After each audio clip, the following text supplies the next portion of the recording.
sholatnya bersembunyi, terus makannya juga ya pastilah campur dengan babi kan gitu ya, meskipun nggak makan langsung, tapi karena memang orang tuanya ini memang sengaja ya, kalau nggak salah itu sudah karena nggak mau makan babi, jadi sudah disangka sudah muslim. Iya, saya ditanya mama karena pas ada babi saya nggak makan babi. Kenapa nggak makan babi? Kamu udah jadi muslim? Pada dasarnya memperhatikan para mu'alaf itu, mereka mengungkapkan tentang Yesus Kristus. Ternyata mereka banding-bandingkan bahwa dia bukan Tuhan, karena Tuhan itu adalah sesembahan berdasarkan bahasa etimologi asli. Lalu apa kata Alkitab? Benarkah dia adalah Tuhan sebagai utusan?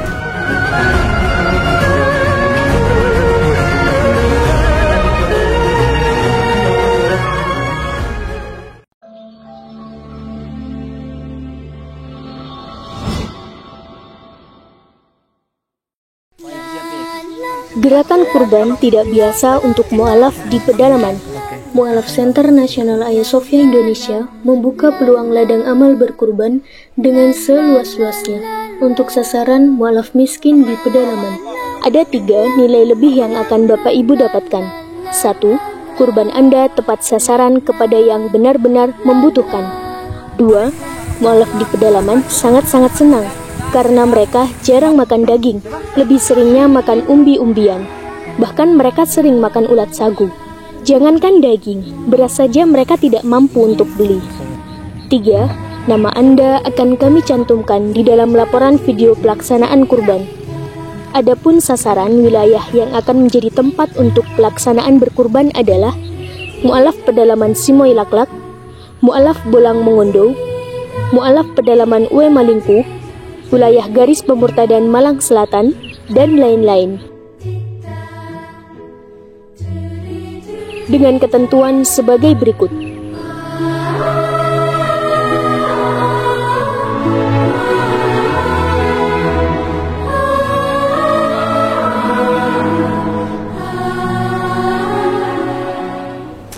Mungkin ada satu pertanyaan dari Mbak yang ingin disampaikan, mungkin kalau saya bisa saya jawab. Ada. Mungkin kalau saya nggak bisa, ya, Bapak mantan pendeta dan Jemume yang akan menjawabnya. Oke, mau saya tanyakan. Oh enggak, silakan. Kalau seandainya saya begini, di rumah itu kan keluarga masih Katolik ya. Kami punya anjing. Nah, kalau nanti saya sholat, apakah sholat saya diterima? Kalau di rumah ada anjing, kan anjing itu kan berkeliaran di rumah, masuk ke kamar saya, malah sering tidur di kamar saya. Nah, gimana? Apakah teman saya juga sering bilang sih, Islam itu bukan agama yang kaku. Kalau kamu tidak bisa sholat dengan bersujud, kamu bisa sholat dengan duduk. Kamu bisa sholat dengan duduk, kamu bisa sholat dengan tidur. Karena Islam bukan agama yang kaku. Jadi, apakah diterima ya? Kalau saya sholat nanti di kamar ya, karena kan area privasi saya di kamar, sedangkan anjing kan juga sering masuk keluar. Jadi usahakan ketika akan sholat anjingnya keluar ya. Iya. Ya, keluar dulu, disapu, dibersihkan, kemudian wudhu, sholat ya. Memang situasional, saya tidak mempunyai kapasitas. Saya bukan ulama besar yang bisa memutuskan itu, tetapi dalam batasan pengetahuan saya, karena itu namanya darurat. Nah, maka sesuatu yang darurat itu bisa diterima ya. Jadi ketika perang dengan lari pun, sholat pun ada caranya ya. Bahkan orang yang sakit nggak bisa bergerak pun, sholat pun hanya tayamum pun bisa diterima ya. Jadi situasi itu masih darurat, cuman saya sarankan situasi itu jangan dipelihara terus ya. Mbak perlu menyatakan dengan keberanian ya, dengan perhitungan, dengan satu keputusan yang memang diperlukan keberanian ya. Nanti Allah akan memberikan jalan yang baik ya. Wa may yattaqillaha yaj'al lahu makhraja wa yarzuqhu min haitsu la yahtasib. Itu firman Allah ya. Barang siapa bertakwa kepada Allah, melakukan perintah-perintahnya, menjauhi larangan-larangannya. Wa man yattaqillaha yaj'al lahu, niscaya Allah akan memberikan kepada seseorang itu makhraja, satu jalan keluar. Wa yarzuqhu, dan Allah akan memberi rizki pada dia min haitsu la yahtasib, dari arah yang tidak disangka-sangka, dari siapa yang tidak dikenal, dari dia nggak tahu, dan seterusnya. Itu firman Allah, jaminan dari Allah. Bukan kita langsung tanpa perhitungan ya, tapi tetap dengan perhitungan, tapi itu lebih banyak sifat bersandarnya kepada Allah Subhanahu wa taala. Perhitungan manusia pada saat kepepet, pada situasi yang antara iman dan kafir, situasi yang sangat mendesak ya, itu keputusan harus lebih banyak berserah kepada Allah daripada hitungan-hitungan manusia. Bukan berarti tanpa perhitungan, harus dengan perhitungan, tapi lebih banyak, mungkin 80%, 90% itu lebih banyak bergantung kepada Allah ya. Karena Tuhan yang sebelumnya itu ketika kita masuk Islam mendapatkan Tuhan Allah Subhanahu wa taala, itu adalah sifatnya Allah itu apa? Qul huwallahu ahad ya. Itu sama dengan apa yang disampaikan oleh Yesus alaihissalam, bahwa Allahu ahad, Allah itu satu. Allahus somad, nomor kedua, Allah itu tetap tempat bergantung. Allah itu tempat minta pertolongan semua makhluknya, baik manusia, jin, siapapun juga, binatang apapun juga. Allahus somad, Allah ini tempat meminta, tempat bergantung. Lam yalid, dia tidak punya anak. Walam yulad, dan dia tidak punya dan dia tidak dilahirkan ya, dia tidak diperanakkan. Walam yakullahu kufuwan ahad, dan dia tidak ada satupun yang menyamai beliau, menyamai Allah itu nggak ada. Ini Allahnya umat Islam itu seperti itu, dibandingkan dengan Tuhan-Tuhan yang lain yang disembah orang-orang itu. Karakter atau sifat-sifat Allah itu kayak ini tadi. Jadi kita harus yakin ya, bukan tanpa perhitungan, tapi yakin sholat ini nantinya harus lebih baik. Kalau semula ada yang masih ada anjing karena keluarganya ada anjing di situ keluar masuk, dan Anda sebagai muslimah ini masih tidak diketahui keluarga, supaya nggak ketahuan ya, caranya anjingnya keluar, ditutup, bersihkan, wudhu ya, gitu. Ada tempat wudhu di dalam kamar? Enggak apa-apa ya, kalau terpaksa nggak apa-apa, tapi usahakan setelah anjingnya keluar baru berwudhu ya, supaya waktu jangan pas wudhu habis itu masih megangin anjing dibalik ya. Karena bagaimanapun juga ini paham banyak ulama bahwa anjing itu najis ya, kita masih di mazhab Syafi'i, tapi dengan strategi seperti itu, anjingnya keluar dulu terus ambil wudhu baru sholat.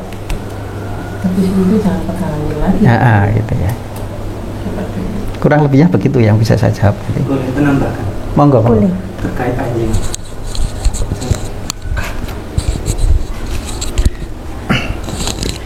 agama di dunia ini yang ajarannya detail sekali, sempurna, itu adalah Islam. Satu-satunya agama yang mengatur, bahkan soal najis itu diatur. Najis dalam Islam terbagi atas 3, najis mukhaffafah, najis mutawasitoh, najis mughaladah. Najis mukhaffafah itu yang paling ringan. Contoh, air kencingnya anak bayi usia 2 tahun, itu najis paling ringan. Nggak perlu dicuci pakaiannya kalau terkena air kencing anak bayi usia 2 tahun ke bawah, itu yang masih minum susu ibunya, itu cukup dipercikkan air sudah suci. Najis mutawasito itu lebih berat lagi. Contoh, terkena kotorannya kucing, kencingnya kucing atau kencingnya manusia atau apa, itu cara membersihkannya hingga dicuci pakai air hingga bersih, sampai bersih, hilang baunya, rasanya, warnanya. Ya. Nah, misal ini mau sholat, unsur-unsur tadi sudah harus bersih, warna, rasa, bau. Misalnya warna sudah tidak ada kencing dari kucing, tapi masih bau, itu masih najis. Itu najis mutawasitoh. Ada yang tingkatan najis paling berat, itu namanya najis mughaladzah. Najis mughaladzah itu najis paling berat. Di antaranya adalah salah satunya najis dari air liur anjing dan babi.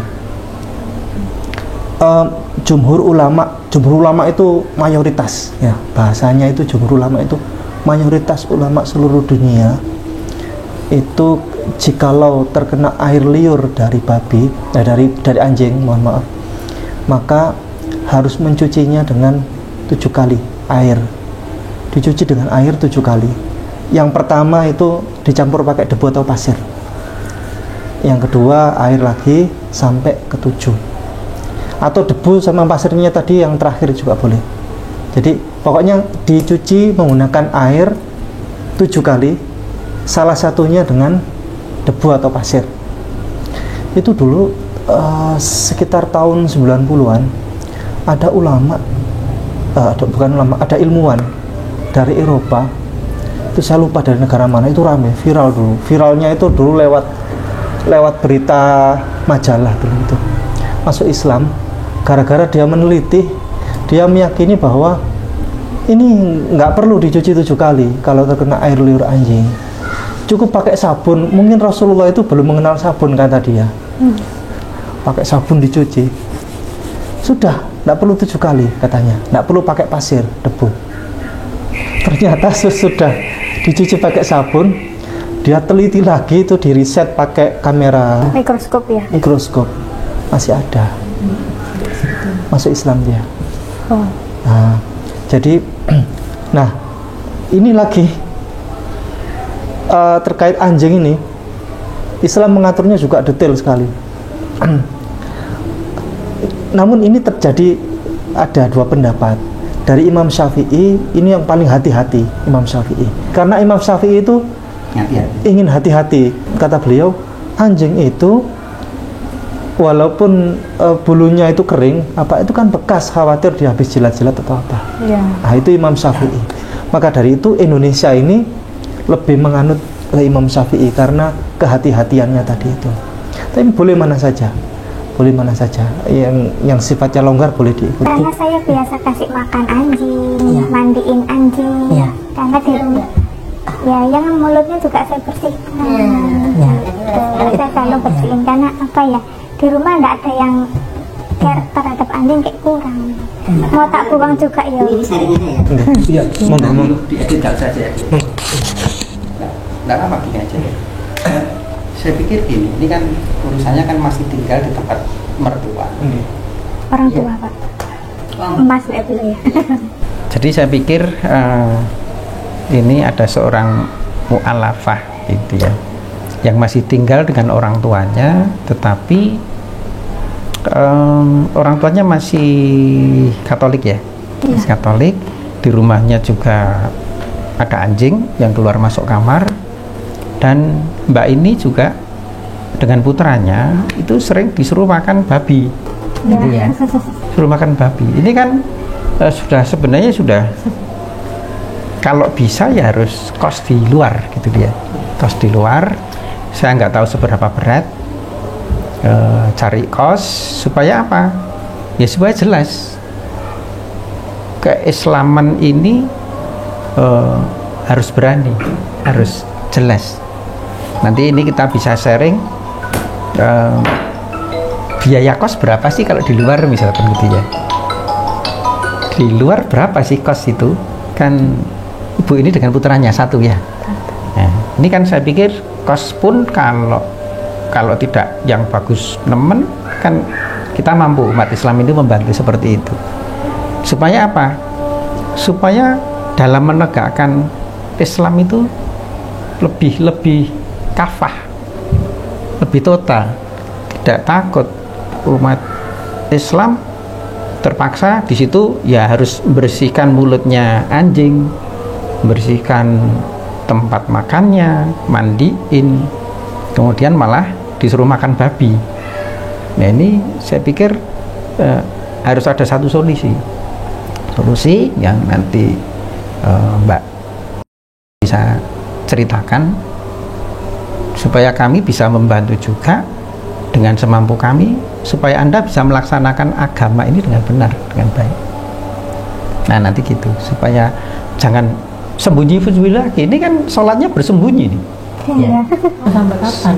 Nah ya, sholatnya bersembunyi, terus makannya juga ya pastilah campur dengan babi kan gitu ya, meskipun nggak makan langsung, tapi karena memang orang tuanya ini memang sengaja ya, kalau nggak salah itu sudah karena nggak mau makan babi, jadi sudah disangka sudah muslim, sudah waktu ya. Iya, saya Gitu ya? ditanya mama karena pas ada babi saya nggak makan babi. Kenapa nggak makan babi? Kamu udah jadi muslim? Enggak, babi itu nggak sehat buat saya. Saya bilang gitu. Tapi kan sudah dipaksa-paksa. Terus Akhirnya anak saya kan namanya Delon ya, Delon, ayo dimakan itu babinya. Kenapa nggak mau dimakan? Ikut mamamu. Iya ya oma, tak makannya. Anak saya paling sabar ya. Ya wis mama nggak usah makan, aku aja yang makan. Anak saya bilang gitu. iya, ini kan sharing seperti ini menjadi pertimbangan kami untuk Anaknya belum tertarik ke muslim. Soal tertarik sih sepertinya sudah ada kemauannya.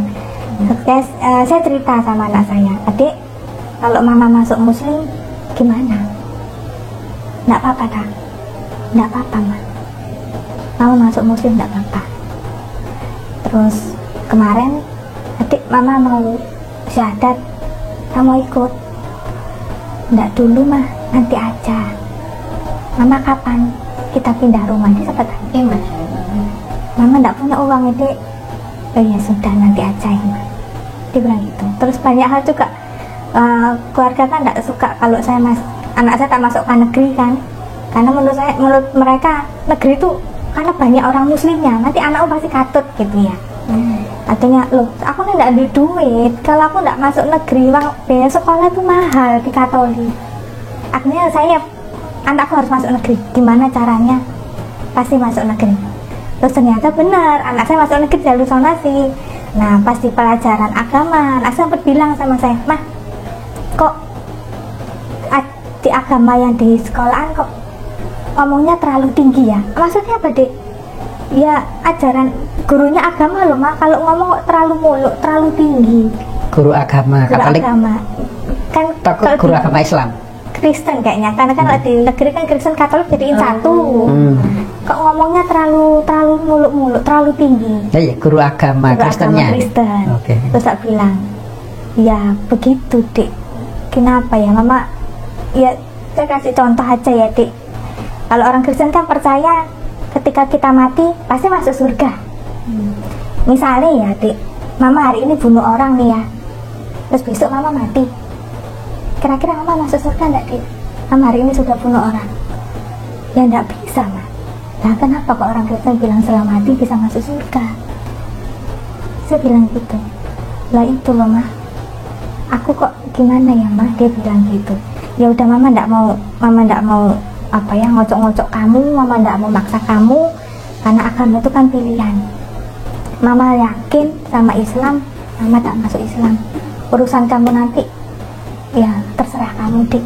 Mama, aku cuma bilang gitu. Jadi dia yang paling ngerti kalau ngadepin mama, ngadepin orang tua saya itu, udah mama sabar ma, sabar. Anaknya paling ngomong saya malahan. Harusnya kan saya yang ngomongnya. baik, ini luar biasa. Silakan. Pada dasarnya memperhatikan para mu'alaf itu, mereka mengungkapkan tentang Yesus Kristus. Ternyata mereka banding-bandingkan bahwa dia bukan Tuhan, karena Tuhan itu adalah sesembahan berdasarkan bahasa etimologi asli. Namun Yesus adalah Tuhan. Tuhan artinya kan atasan, orang yang memiliki wewenang, junjungan. Ya.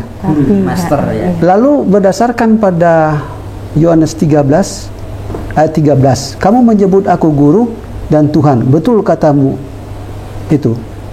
Aku guru dan Tuhan. Tetapi kata Tuhan situ kurios. Kurios artinya tuan, dan memang dikonformasikan dalam bahasa Alkitab Perjanjian Baru yang lama itu tuan, bukan Tuhan.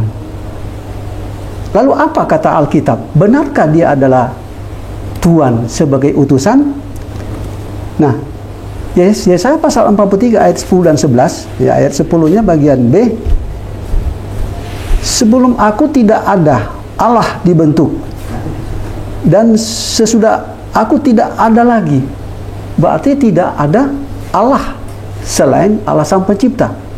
Nah, sedangkan kepercayaan teman-teman saya dulu, Yesus adalah Tuhan, Yesus adalah Allah, dan sebagainya, bahkan berdoa kepadanya. Nah, ini sudah jelas bahwa dia bukan Tuhan, apalagi Allah. Nah, demikian juga ini dikonformasikan oleh Yesus itu sendiri pada Yohanes pasal 17 ayat 3. Yakni inilah hidup yang kekal, mengakui Allah satu-satunya dan aku adalah utusan. Ya. Lalu pada Matius pasal 16 ayat 16 kalau tidak salah nanti lihat, itu disebutkan bahwa ini Petrus mengungkapkan bahwa engkau adalah Mesias. Nah, Mesias kan yang artinya diurapi. Berarti ada otoritas lebih tinggi daripada Yesus itu sendiri. Siapa dia? Adalah Allah. Ya, yang mengurapi. Ya. Nah, kenapa dia diberikan otoritas, diberikan kuasa untuk menjalankan kehendak Allah? Karena di dalam Yesus itu ditaruh wahyu Allah, ditaruh hikmat Allah. Sehingga ada ungkapan dalam Bible, sebelum Abraham ada, aku telah ada. Jadi yang menyampaikan itu adalah wahyu Allah yang diulang kembali oleh Yesus itu sendiri. Nah, gitu. Akulah yang awal dan yang akhir. Itu adalah hikmat Allah yang disampaikan oleh Yesus. Sehingga ada hal yang perlu diketahui bahwa satu Allah, ya, yakni Allah Sang Pencipta, memberikan karunia kepada Yesus, dan selanjutnya ada yang disebut semangat dari sorga, yaitu roh, ya. Dan ini ada hubungan dengan malaikat Tuhan, begitu. Jadi seorang yang masuk Islam itu adalah seorang yang cerdas, ya, mengikuti Bible. Mungkin ada tambahan. Sudah. Break. Iya, ya. Habis itu kita lanjutkan lagi untuk sesi barangkali. Nah.